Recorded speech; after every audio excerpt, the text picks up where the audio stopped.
Welcome to Technibility, your source for no-nonsense tech.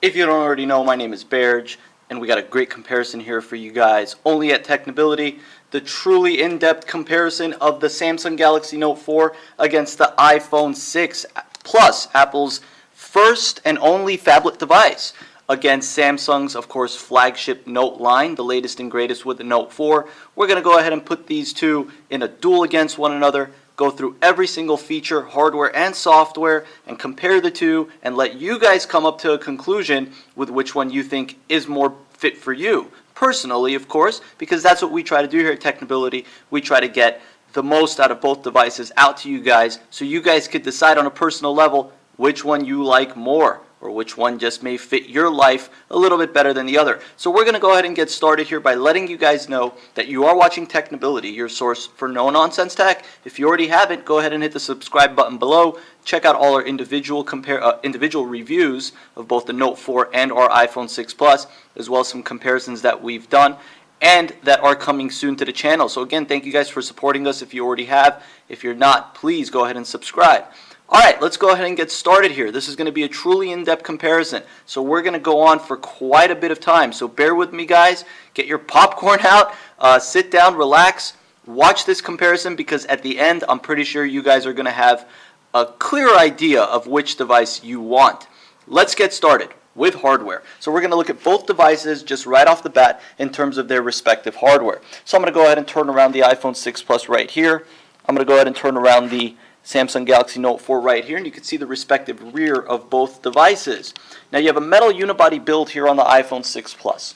Okay, so this has been basically the design that they've been using since the iPhone 5. Of course, the 4 and 4S had the glass, the 3GS, 3G had the plastic, or if you want to call it polycarbonate, and the 2G, the initial, had this metal unibody build. So they went with this metal unibody with no chamfered edges. So it's different in that regard to the iPhone 5 and 5S in the sense that it has the chamfered edge. And of course you have the iPhone 5C as well, which is polycarbonate. But you could see just in sheer design, this is a fairly thin device. Actually, not even fairly thin, it's a very thin device. We're talking about 7.1 millimeters, slightly thicker than the 6, which is 6.9. We're talking about a very lightweight phone. It's got a all metal back with the plastic antennas up top and on the bottom. You have the 8 megapixel rear camera with flash. You have the Apple logo, the text down below, and of course on the side you have the nano SIM card tray. Power button now on the side, so if you're used to the iPhone with the power button up top, it's now on the side because of course, because of the size, they're not going to put it up top. On the bottom you have the single speaker, the lightning port, 3.5 millimeter headphone jack, and the microphone. On the front, of course, you have the Touch ID sensor, home button, front-facing camera, and the speaker. Here on this side you have the volume rockers, vibrate mode, silent mode, and up top again you have nothing. So in terms of just design, this is definitely a nice device. It feels good in the hand. It does kind of feel slippery at times, but still does feel quite good in the hand. Has a good design in terms of what Apple is going for here, which is just very minimal in the sense of what they've done here with the 6 and the 6 Plus. And overall, it's a nice design, no doubt about it. I am a fan of the design of the 6 Plus. Alright, now looking at the Galaxy Note 4, you could see again the front of the device. You also have the home button, which also doubles up as a fingerprint scanner. But here you have the back button plus the multitasking button, which for users of Android are accustomed to now. So it might be hard to switch over to something that just has one button. Over here you have the power button. Down below you have the micro USB charging port, the S Pen, the microphone. On the rear you have the speaker camera with dual LED flash, Samsung logo, Galaxy Note 4, and you got this leathery type feel here on the back plate, which does in fact pop off. So you can see the back here, 3220 milliamp battery, SIM card tray, micro SD card slot up to 128 gigabytes. And you could change these back plates, customize them, add a flip cover if you'd like. Let me just go ahead and seal this up, water resistant and whatnot. Alright, and then on this side you have the volume rockers. Up top you have the 3.5 millimeter headphone jack, the IR blaster, which doubles up as a remote control. Of course you have the power button again up right over here on the side, which makes it easier to push. And now you have these chamfered edges, which ironically was a Apple design cue that Samsung took and put in their Galaxy Note 4. So you can see these edges, these chamfered edges are really, really nice and sleek. The whole design of this phone, it's almost like they rebuilt it. It looks like the Note 3, but just looks much more elegant. You can see the home button looks a little bit more elegant, slightly bigger. You got the chamfered edges, which now give it more of a premium feel, so you get what you're paying in terms of if you're one of those people who likes a premium feeling phone, you get what you pay for. You can see it just has a really nice curve on the bottom, really nice feel. Feels good in the hand, no doubt about it. A buddy might actually mention that when holding it with your right hand, the S Pen may poke your hand. I haven't really felt that yet, but I guess I can see how that can become an issue. But overall, feels really good in the hand. And this is 8.5 millimeters in terms of its thickness. So let's go ahead and look at them basically on each other like this. You can see the iPhone is slightly wider or slightly bigger, but it has a 5.5-inch screen. We'll get into the specs in a second. The Note 4 has this 5.7-inch screen, but you can see just in terms of being next to one another how they look, in terms of the rears. All right, again, looking at them from the bottom here. Okay. Again, the iPhone's slightly thinner, 7.1 versus 8.5 millimeters. Okay, nano SIM. This takes a micro SIM. Alright, now in terms of their screens, both are absolutely gorgeous. Okay, the iPhone has a 1080p Retina, or Retina Plus, I guess if you want to call it, display, rendering 401 pixels per inch. It's 5.5 inches. Great viewing angles, absolutely phenomenal in terms of their viewing angles and not losing any coloration or anything like that. In direct sunlight, it's actually very solid, even for a screen of this size. The Note 4 has a 5.7-inch 2K display. This thing renders 515 pixels per inch. It also has really good viewing angles. I mean, this thing is absolutely phenomenal. Right, so the Note 4 has a 5.7-inch display rendering 515 pixels per inch. Now, this thing in terms of viewing angles is also just as good as the iPhone. However, with that said, in direct sunlight, you're definitely going to have a problem viewing the Note 4 in direct sunlight as opposed to the iPhone 6 Plus. The 6 Plus does have slightly better viewing in direct sunlight, but in terms of color saturation, the Super AMOLED display on this Note 4 is definitely much better than the 1080p on the iPhone 6 Plus, and that's something that you can notice right off the bat. It's going to be tough to notice it in this video, but in terms of pixelation, both don't have any pixels, but the 2K display rendering over 500 pixels per inch is definitely going to be a little bit more clearer to the eye. But again, in terms of just overall viewing, you're not going to notice a difference in terms of pixelation. But color saturation, certainly you will notice that the blacks are deeper on the Super AMOLED display versus the LCD display here. The whites may be a little bit more yellow on the Super AMOLED versus the a little bit more whiter whites on the LCD of the iPhone. Alright, so those are the screens. Both very good, very respectable screens. This is the latest and greatest in Super AMOLED technology with 2K. Apple has gone with 1080p, which is the first time they've done that. So that's an interesting little thing that they've done. Now we'll see if in future, for future devices, whether they're going to go with 2K or whether they're going to stick with the 1080p. And I am kind of disappointed that the 6 didn't have 1080p, but it is what it is. All right, now in terms of software, you have iOS 8.1 Beta 2 running on the iPhone 6 Plus. I've gone ahead and installed that via the developer option, or I'm a developer, I have a developer account, so I was able to get that installed here on the 6 Plus. Over here on the Galaxy Note 4, you have Android 4.4.4 with TouchWiz, the latest and greatest in TouchWiz. So this is the Note version of TouchWiz. It has a multitude of different features, which we're going to get into just a moment. Both are philosophically different, iOS versus Android. Of course, you may be an Android person, you may be an iOS person. That's really a debate that has been going on for a long time, and now the gap has really closed in the sense that both these devices pretty much do the same thing. So it's almost an ego thing at this point. It's like, my Android is better than your iPhone. They're almost the same. Minor tidbit differences, iMessenger, etc. But really not that different in terms of philosophy, just different in terms of design and overall functionality. Of course, open source versus closed source, but Apple's doing what they can to make this a little bit more open to the end user. All right, so looking at both softwares, of course, you could see now, all right, both of them have their respective software. So what hardware is running this respective software? Well, on the iPhone, you got an A8 processor, M8 GPU, 1 gig of RAM, a little bit shoddy about that. 1 gig of RAM, you got the single speaker, again, the 1080p display. You got an 8 megapixel rear camera. Apparently, according to camera enthusiasts, it shoots like it's a 41 megapixel. It's got the sapphire glass, so it's supposedly not supposed to scratch because you could see it is protruding out ever so slightly, but it's not really that big of a deal. Now, in terms of overall speed, this thing is definitely a speed demon. It's blazing fast. You do have little situations where it might stutter here and there, you have a but nothing too bad. Snapdragon 805 processor. Now, it's a Snapdragon 805. This is the first of its kind as far as I'm concerned, with an Adreno 420 GPU, 3 gigs of RAM. You got 32 gigabyte internal storage, expandable up to 128. So again, this is an absolute beast in terms of specs. Quadrant, I got a 13,000, not the greatest, but not the worst. And Antutu about 42,000, which is actually really good. So again, both respectively are the latest and greatest in terms of specs, in terms of what their manufacturers are offering. You can't lose with either if you're looking for something that's fast. All right, so let's go ahead and get started here with software. We're going to go ahead and look at the settings here on both devices first thing first. Now you can see in terms of their respective settings, they look similar, right? I mean, it's a list view. You can just scroll all the way down, and you have a variety of different settings, a variety of different options, but they're actually quite different. Of course, with the Samsung, you can view it as tab view or list view. On the iPhone, they give you what you get. This has been the settings menu for the iPhone for quite a while now. If you're accustomed to it, then you know what it's all about. If not, it's pretty self-explanatory. I mean, you got all the features. I pushed here like I got a back button. You got all the features that you've had since initially the original version of iOS. They've just added a few things. You have the Touch ID and passcode, of course. You have Siri options. Now you can have a male Siri or a female Siri. You have keyboard options now. You could switch keyboards and add swipe, which I've had, but I actually removed it because I wasn't a fan of it. You have obviously display and brightness options. You have wallpaper options. Now you have live wallpapers. So you can see if you go to choose wallpapers, you have dynamics, which I just call live. And of course you have the stills, which are really high quality, look good on this display. Again, you have a variety of different location options, iCloud options, etc., etc. So the settings are pretty self-explanatory here on the iPhone.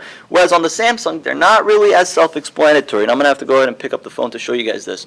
So the options here can be a bit confusing for a first-time user. I mean, you could just scroll all the way down and see all of these different options that you have, right? Now, luckily, it organizes it for you by telling you that these are application options, settings. These are system settings, user and backup settings, etc. But really, I don't know if a lot of people are going to be accustomed to all these different settings options, but there's so many customizations. I mean, you have the ability to customize your home screen, your wallpaper, your lock screen.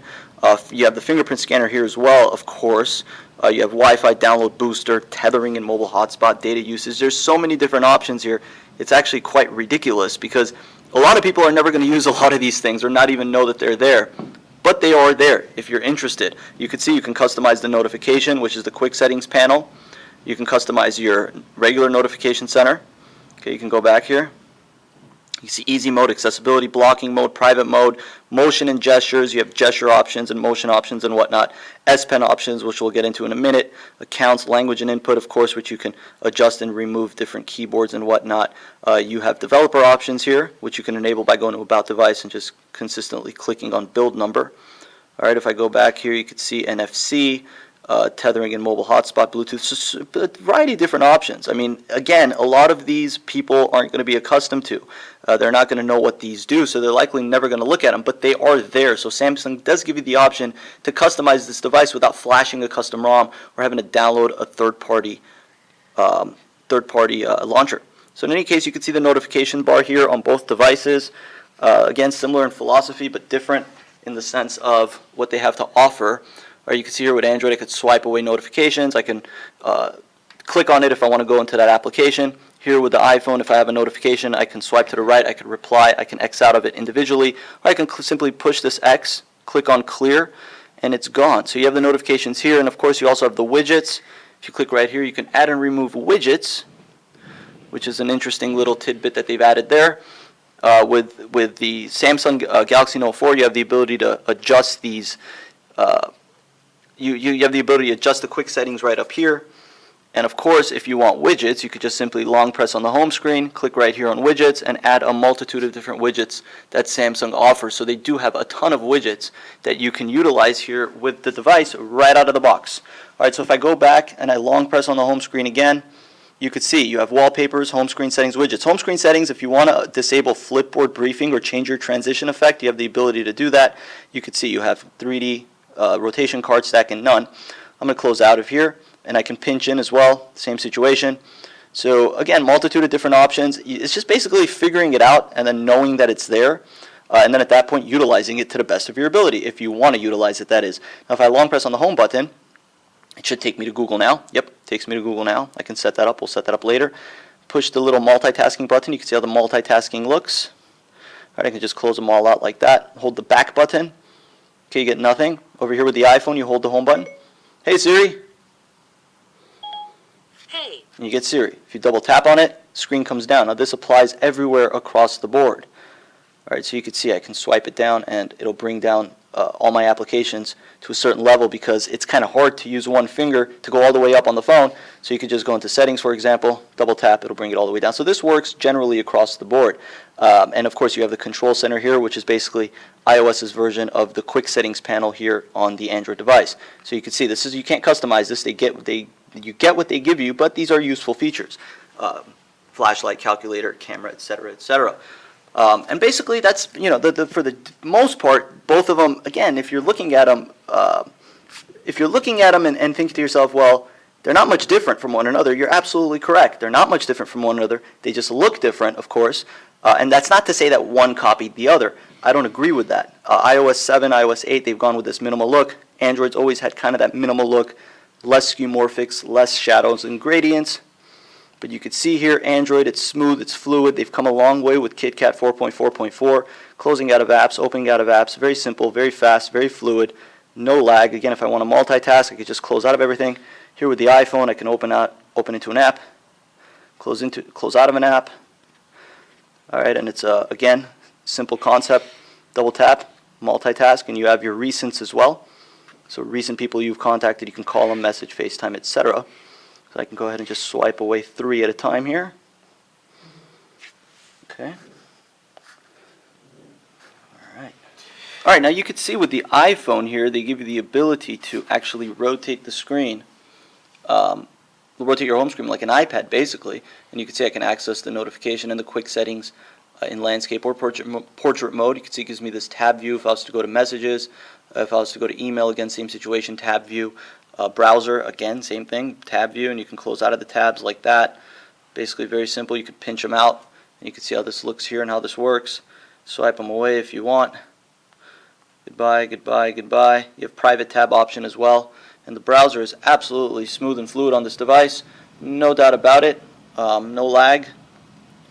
At least I haven't dealt with any lag. Pinch zoom, smooth, fluid. Okay. Of course, this is iOS 8.1 Beta 2, so it might be slightly buggy. I haven't really dealt with that many bugs, to be honest, but for the most part, it's very smooth. You can see the pinch zoom, pinching, the text. The text is clear and crisp, no doubt about that. Again, you're not going to notice pixels, and just iOS has always had that smooth, fluid pinch zoom, no doubt about that. Here with the Note 4, I can't rotate. Unfortunately, I can't rotate the home screen like this, but there are third-party launchers that you could download. Now with the browser, of course, you could rotate. You can see how the tabs look here. But let me just go ahead and show you guys pinch zoom, super smooth on the Note as well. Come a long way. Android WebKit browser, you can see the tabs. Right, so I can open the tabs like this, close them out, and of course I can rotate as well. You have private mode as well on the Note 4, so that option is there. Let's swipe them away. So the browser is super smooth, super fast. Now we're on 2 different networks, but we're going to go ahead and just test out opening a site here at the same time. There you go. Again, 2 different networks, so it's not really fair, but in any case, you can see how both sites look on these 2 respective phablets, big devices. Again, panning through, pinching. Just go ahead and actually do that here. Alright, there we go. Double tap. Double tap. Double tap. Alright, so the text on the 2K is absolutely clear and crisp, but it's just as clear and crisp on the iPhone, no doubt about it. But of course, certain things like watching videos and whatnot in 2K format are going to look better on the Samsung, and we'll get into that in a minute. Alright, speaking of videos, we're going to go ahead and cover some videos before we get into music. So let's go ahead and open YouTube here at the same time. Alright, we're going to go ahead and go to my channel, then click on uploads. Click on the same video here.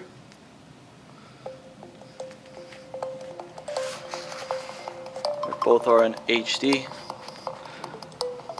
Turn the volume down here on the iPhone. Just leave it. Hey guys, welcome to Technibility. Now, this isn't viewing it in 2K. Nonsense Tech. My name is Berge, and we got the Galaxy Note 4 here today. We're gonna go ahead and review it. So let's get straight to the point. Again, thank you guys for watching. You can see it's just a little bit more bright on the Note than it is on the iPhone. Don't forget to hit the subscribe button below. Also, don't forget to check out all our other content. All right, let's go ahead and get started. You can see here's the box. We're gonna do a quick unboxing here of the Galaxy Note. All right. All right, so you can see I'm gonna open the box here and just put the device to the side. Okay. Now you can see in the actual box. Of course, you can access the you notification get the SIM card, panel. you got all the manuals and everything, and of course you have the charger, the headphones. Now it comes with headphones. In previous years, Samsung didn't include headphones into their devices. Now the headphones do come with the Note 4. You got, of course, again, exit out of both. the micro USB. Good quality on both, no doubt about that. Video quality, and I will show you guys 2K video quality here on the Note, just because I think that's important to see what it looks like. I don't even know if it'll show. Actually, you know what? It won't even show it in 2K because it's up to 720p, unfortunately, on mobile. But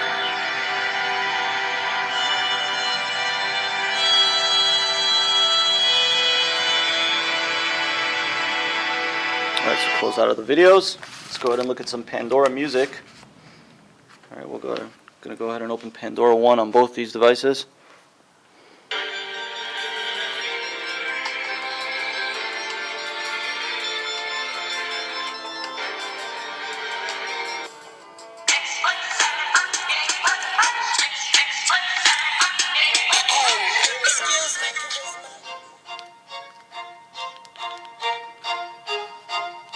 It. Okay, and you can see also Samsung now comes with what's called Samsung Milk, which is also like a Pandora type deal. And you can see how this works. Shows up on the lock screen again. Shows up on the notification panel as well. Pause that, you can X out of it, etc., etc. Of course, you also have Quick S Finder and Quick Connect. Alright, so those are a lot of connection features and options which we can't really show you in depth here, but they are there. Now going through some of the different apps here on both respective devices, we're going to go ahead and look at both out of the box apps. Let's look at calendars on both. You can see their respective calendars and what those two look like. Alright, let's go ahead, and again this has an app drawer, this doesn't. Of course, let's go ahead and look at Maps, actually Google Maps on both. Alright, so Google Maps. Accept and continue, accept and continue. Skip for now, skip. Okay. Oh, what happened there? There you go. Alright, now you can navigation is good on both of them. The Google Maps look good on both of them as well. You can see the speed test app on both of them here, and what those look like respectively. Okay, so speed test on both. Alright, their respective App Store and Play Store. Apps are almost similar now in terms of, like, you know, the apps that were once only on iOS have now been ported to Android, so you can see their respective app stores. Of course, if you're ingrained and you've already purchased apps for one or the other of these devices, then you may want to stick to that device because you may have paid for a lot of those apps. Or you can see their respective contacts here. All right, a little bit more color on the Galaxy than on the iPhone. Close out. Let's look at their respective messaging apps. Now I use Hangouts. I don't use their app, but you could see their respective messaging apps. Now let's go ahead and add a new message. Let's just send a message to myself, I guess. Right, you can see their respective keyboards here. All right, now before I get into both keyboards, I'm going to show you guys the voice to text here. Oops. Now you do have the ability to change keyboards on both. iOS has just added that. Hey, what's going on? What are you doing? Question mark. Let's go hang out. Exclamation mark. Do you want to do something today? Period. I don't know. Maybe we should go do something today. Exclamation mark. Exclamation mark. Do you want to hang out? Question mark. And of course, it's going to keep typing as I keep talking. All right, let's go ahead and click done. All right, let's look at the iPhone here and see how it did. Hey, what's going on? Do you want to do something today? I don't know. Maybe we should just. Do you want to hang out? And of course, it's going to keep typing as I keep talking. Okay, it's pretty good. Did pretty well. Didn't want to close out. All right, here. Hey, what's going on? I guess it got stuck as I was typing. Again, network issues, but it's just as good in terms of its voice to text. All right, again, you can highlight text, you can remove it. And here with iOS now, of course, you do have the ability, if you have iMessenger enabled, to swipe this way and send someone a voice text, etc. Again, you can also send someone, like let's say I want to send a text to, I don't know, myself. Okay, here. Hey, what's going on? So you see I can send that. Hey, what's going on? And I could send that as a voice text, basically. You also have the ability to add a recent picture and whatnot. All right, so typing, again, is very easy on the iPhone. It doesn't lag. It never slows down. You're not going to get that here with an iPhone keyboard. Never have, never will. Of course, it's much bigger than what it was on the previous generation iPhones. Here with Android, it's smooth.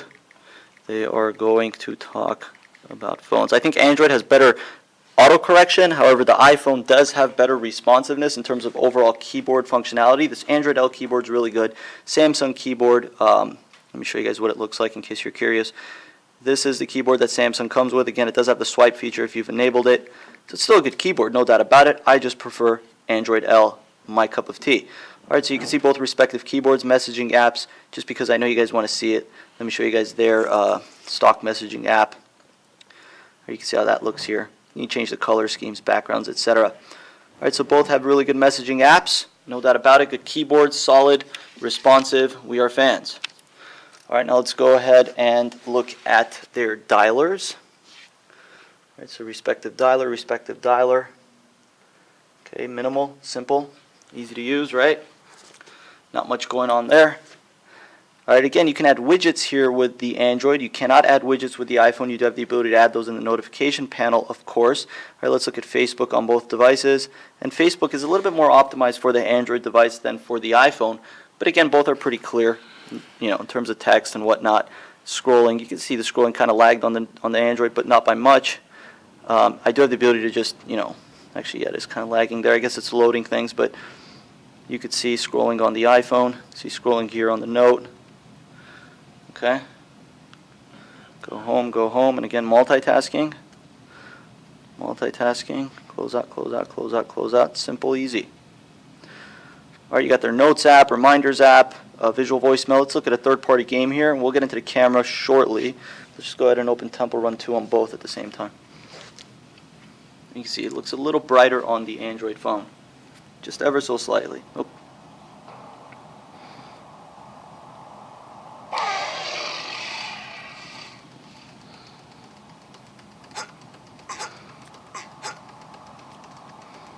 Okay, both really smooth, good frame rates.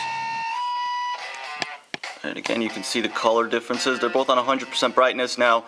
And just to show you guys, 100%. So they're both definitely capable of playing graphically intensive games. The Note 4 is a bit brighter. Just a quick game.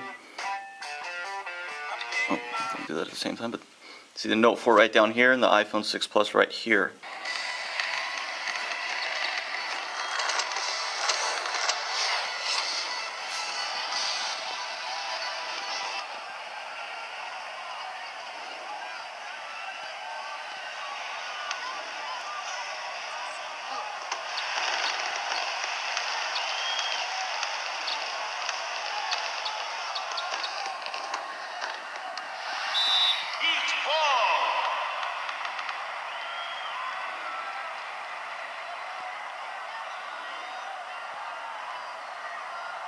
Braun.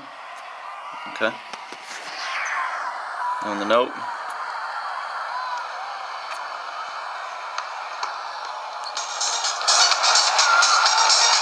I don't even think I'm playing on the Note, but it's pretty graphic.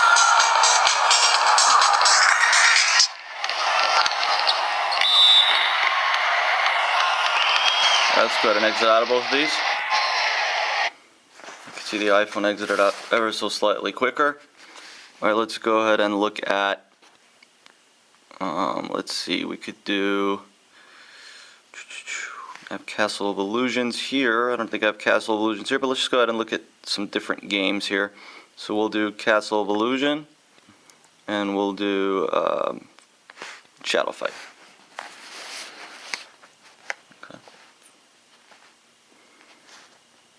Alright, so two completely different games, but just to show you guys what they look like here. Both graphically intensive for the most part, I suppose.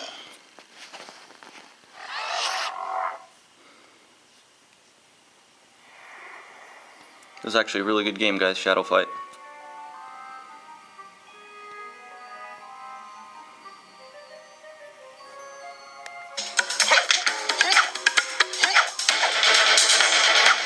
Solid frame rates.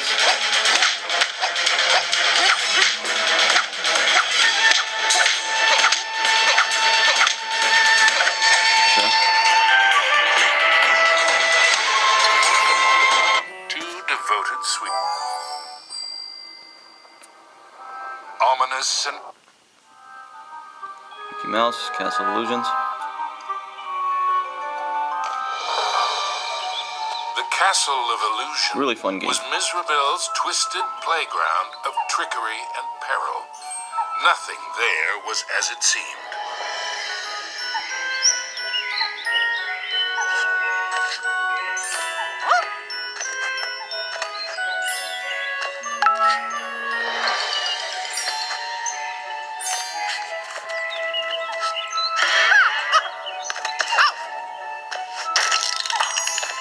Alright. Exit, exit. Okay. We've already seen Temple Run. Let's do Geometry Dash here on both. Same game. We'll wrap it up with games. Stay tuned, guys. We're going to cover third-party games on both these devices soon enough. Oh!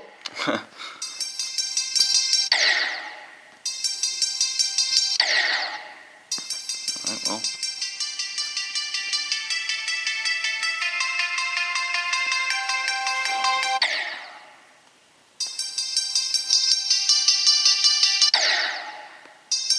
Yeah, it's kind of hard to play this with two different phones at the same time.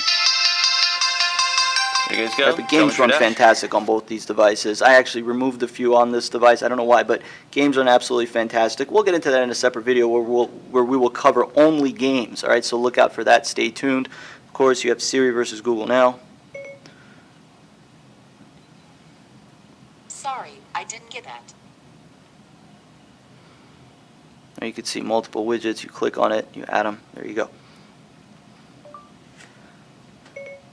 Tell me the weather. The weather's looking good through October 28th. It's 79 degrees and clear in Glendale.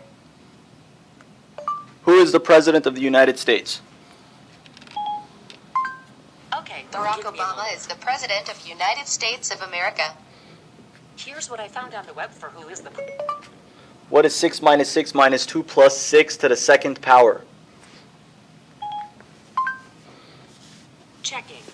Okay, I found this on the Both web of for them kind of- 6-6 minus 2 plus 6 to the second power. Set reminder, tomorrow 3 p.m. Need to go to the bank. Here's your reminder for tomorrow at 3 p.m. Okay, you got to set up Shall Google I Now, and you create could it? set up Okay, cards, you could fine. set up all different types of things here with Google Now to basically customize the personalized experience for you. How old is Angelina Jolie?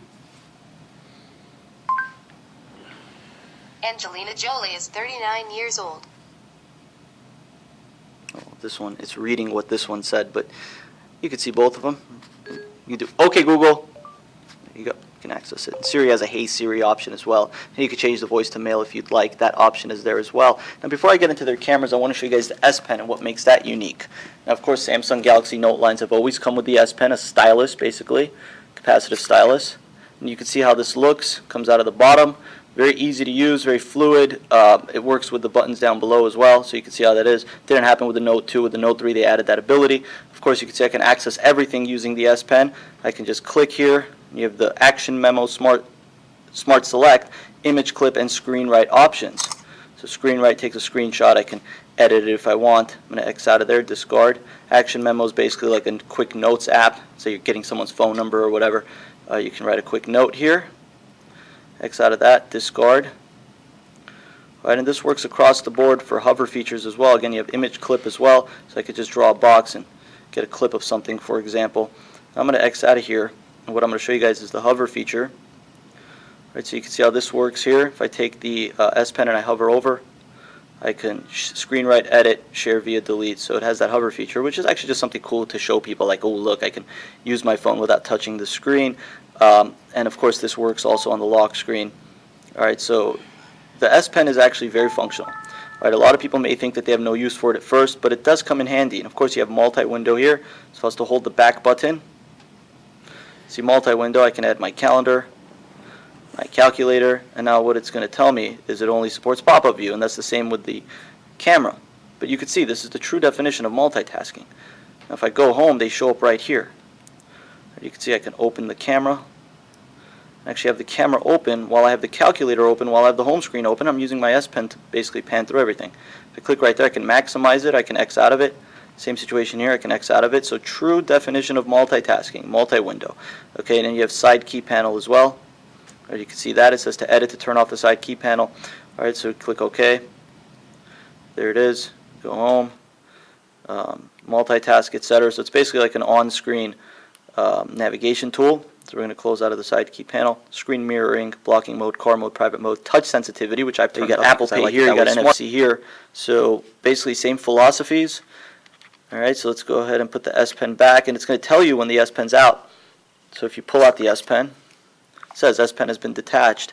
All right, and in certain cases, it might even tell you about certain S Pen apps that you may have or apps that use the S Pen. And if we were to go back to the app drawer here, you can see you have S Health, S Note, S Voice, Scrapbook, so a lot of Samsung apps that are loaded on here. And the same could be said with the iPhone. I've actually removed them, and again, Touch ID sensor, that has a fingerprint scanner as well. I don't really use it, but I know a lot of people do. It's actually pretty solid. I've had good experiences with the fingerprint scanner on the Samsung, as well as on the iPhone.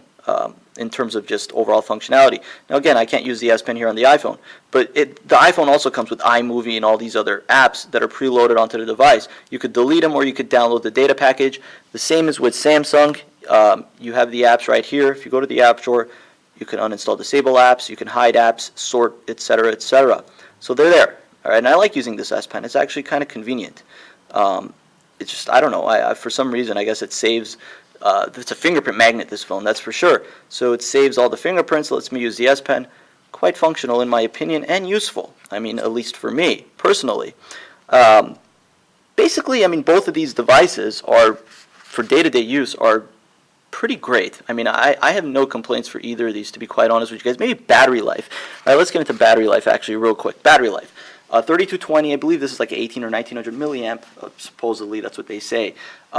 Both are about the same. I mean, not really that great. You know, I would expect better battery life from both these devices. If you're a heavy user, expect your battery to die pretty quickly. If you're a moderate user, you should be fine. But of course, always carry your charger around you. No matter where you go, you're going to have a charger.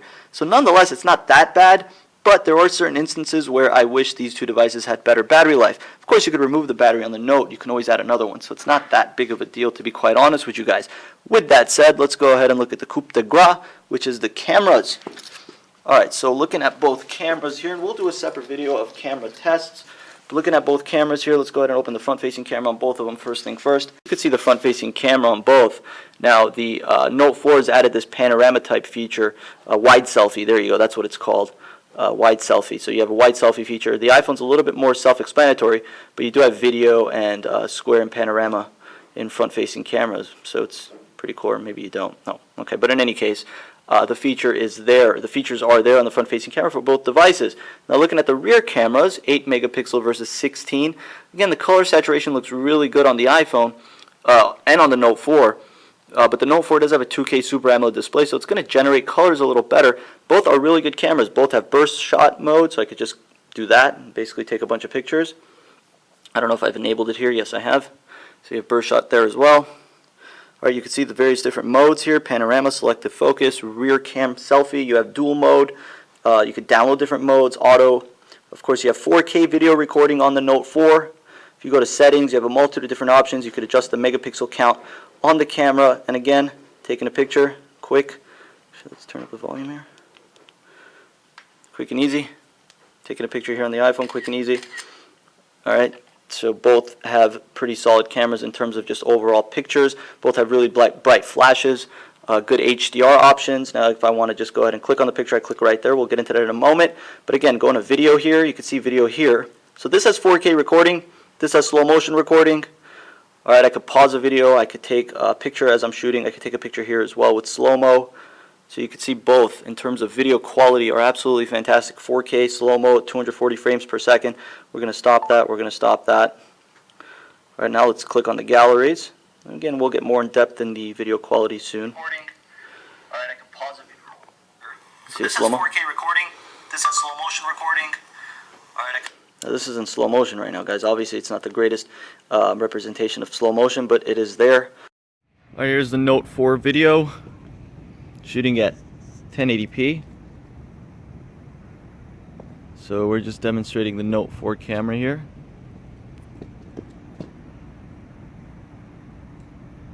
Okay, we're fully zoomed in here.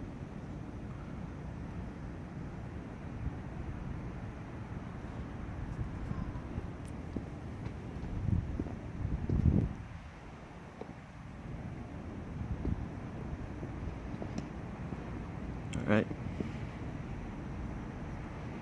Nice beautiful day here in sunny Glendale, California.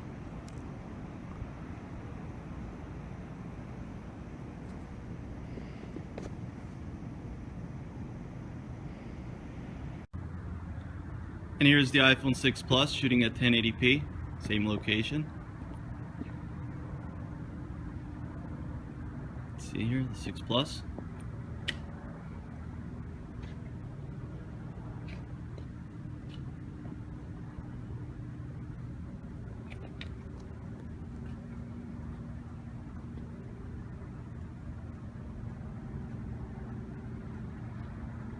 Full zoom.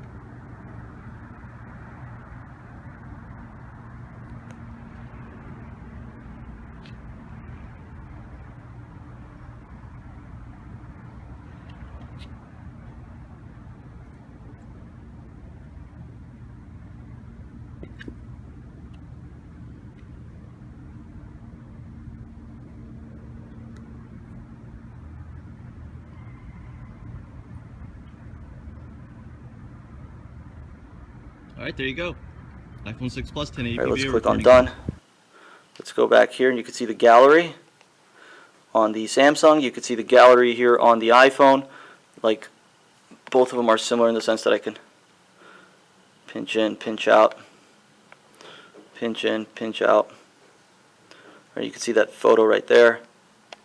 She takes really good quality photos, very detailed. Both are detail oriented, no doubt about that. So you have the ability to edit here, you have the ability to edit here. They have filters, they have all these great different features here. Okay, so editing option, editing option. Multitude of different filters. Okay, so you can see the features here, and then, you know, you can edit them to the best of your ability. If you want to add filters, if you want to remove filters. The iPhone, of course, on the camera does have the ability to just shoot a picture with the filters showing, so you know what you're shooting. So we'll get more in depth in the camera in a separate camera video. I just wanted to go ahead and quickly showcase that for you guys. Alright, so I think I've gone on to maybe about 40 minutes here, and I'm going to cut it off here. I know there's a lot of things I probably didn't cover. You know, certain little things like the calculator and whatnot. If you guys want, or maybe I did cover the calculator. I don't even remember, guys. It's gone on for 40 minutes. But there you see the calculators and whatnot. So minor little things I might not have covered. All the major things like games, third-party apps, and the camera will cover in separate videos. But I did want to get everything I possibly could into this fully, truly in-depth comparison of the Galaxy Note 4 and the iPhone 6 Plus.